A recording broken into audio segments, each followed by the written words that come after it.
Сәлем достар, кино әлемінде ең қызық индустрия деп ойлаймын. Менімен келісетін шығарсыздар, көпшілігіміз кино әлеміне тап болуды армандаймыз. Бірақ біздің көре алатынымыз тек қана экрандағы дайын тұрған фильм. Бұл X алаңы бүгін біз кино әлеміне саяхат жасайтын боламыз.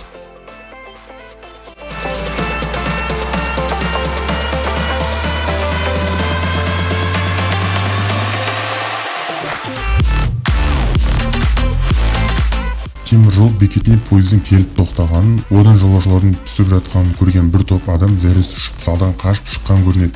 Бұл оқиға 1895 жылы ағайынды Люмьер мырзалардың Париж тұрғындарын ұсынған La Ciotat пойыздың келуі атты әлемде ең алғашқы 50 секундтық қана шағын киносының көрсетіліміне болған еді. Қазіргі күні 593 минуттық немесе 9,8 сағатқа дейін созылатын ғарыш әлемінің өзін экранда көз алдыңа әкелетін көркем фильмде жасалса да, жұртты таңданамайтын болды. Осы тұста сол бір тұңғыш кинодан соң дүниенің түп тамырымен өзгергенін мойындайсың. Алғашқы кинодан кейін небәрі 15-20 жыл өтер-өтпесте 2 сағат бойы көрсетілетін кинолар Италияда жасала бастаған. 1914 жылы аталмыш елде жасалған Кабирия атты кино ақш президентінің шақыруымен Ақ үйде тұсаукесерін өткізген. Жалпы кино жасау үшін адам факторы еңбек күшінен басып техника құралдарының қамтамасыз етілетін қыруар қаржы көзі керек. Осы себептен де барлық талаптарына жауап бере алатын ірі киностудиялар жасалды. Оны әрине өнер арқылы пайда табуды мақсат еткен бизнес құрылымдары ғана қолға ала алады. Әлемдегі мұндай жүйенің алып мекені Голливуд екенін баршамызға аян. Голливудта бастапқыда 20th Century Fox, Warner Brothers, Paramount, Columbia, Universal деген 5-6 студия үстемдік етсе, кейін Walt Disney келіп қосылды. Коммерциялық мақсатқа басымдылық беретін ірі студияларды негіз етіп алған Голливуд мазмұны жағынан жұртшылық назарына ерекше аударарлықтай тақырыптарды таңдауға тырысады. Киностудияның кинотуынды жасайтын бас тәсілдеріне келсек, сценарий жазудан бастап түсірілім жасау, монтажда өңдеу, дыбыс режиссурасы дегендей әр кезеңдерде әбден маманданған шебер атқарушылар қызмет етеді. Мұны дәл өндірістегі қатаң тәртіппен жұмыс істейтін жүйемен ұқсастыруға болады.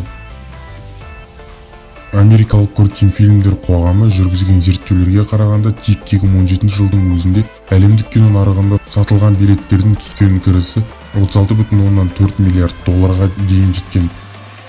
Оның ішінде ақш пен Канада нарығынан 10,9 миллиард доллар тиесілі, яғни барлық табыстың 28%-ын құрап отыр.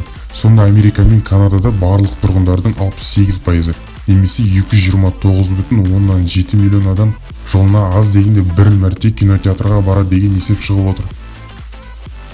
Аталмыш зерттеу спорт, ойын-сауық, саябағы секілді мәдени орындардан гөрі киноға деген сұраныс 9 есеге артық екенін көрсеткен. Өткен жылғы мәлімет бойынша кинотеатрлардан тапқан табысы бойынша ақш пен Канададан кейінгі орынды 9,8 миллиард долларлық пайдамен Қытай иеленген. Өзіміздің Қазақстанға оралайық. Бізде де соңғы жылдары отандық өнімге деген сұраныс артқан. Өткен жылы көрермендерге жол тартқан Ұлы дала комедиясы фильмі кассалық көрсеткіш бойынша алдыңғы орындардың бірінде. Төреғалидың фильмі бір ғана аптада 101 миллион теңгеден аса қаржы жинаған. Нақтырақ айтатын болсақ, Ұлы дала баласының киносы 3 күнде 101 миллион 223 мың 360 теңге ақша тапқан. Ал Америка мен Қытай бірігіп түсірген Venom картинасы 61 миллион теңгеден аса қаражат жинапты. Үшінші орынға 34 миллион теңге көрсеткішпен режиссер Рубиан Флейшердің Хэллоуин картинасы жайғасқан. Кино өнері пайда болған кезден бастап кинотеатр оны таратушы басты құрал болып келеді. Бүгінгі күні киноны кең экранда кинотеатрда отырып көру мәдениеттілік белгісі ретінде қалып, телевизия мен үйдегі бейне құралдарына орын бермей келеді. Ал интернет ресурстарына сүйеніп, онлайн түрде ақылы фильмдер көруге мүмкіндіктің тууы таяу болашақта кино өнімдерін таратудың басты әрі жаңа нысанына айналуы мүмкін. Осы орайда кино өндіріс саласының өнімдеріне тұтынушылардың көбейетіні анық. Бүгінге осы достар, егер де сіздер де кинотеатрға барып ақша құртамын ба, одан да ютубқа қашан шығады екен деп күтіп жүрген болсаңыздар, лайк басыңыздар. Келесі жағында кездескенше.